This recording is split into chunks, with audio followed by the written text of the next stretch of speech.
अस्सलामु अलैकुम बच्चों, आज हम सीखेंगे वाजू करने का सही और सुन्नत तरीका। सबसे पहले दिल में नियत करें कि हम पाक होने के लिए वजू कर रहे हैं। फिर दोनों हाथ कुलाई तक 3 मर्तबा धोएं।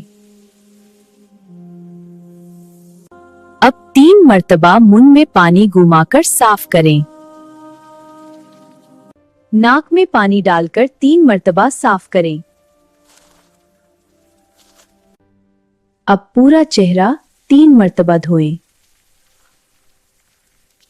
पहले सीधा वजू फिर उल्टा वजू कोहनी तक 3 मर्तबा धोएं। अब गीले हाथ से सर का मसा करें। फिर कानों का मसा करें। आखिर में दोनों पांव टखनों तक 3 मर्तबा धोएं। वजू सफाई और अल्लाह की खुशी का जरिया है। माशाअल्लाह।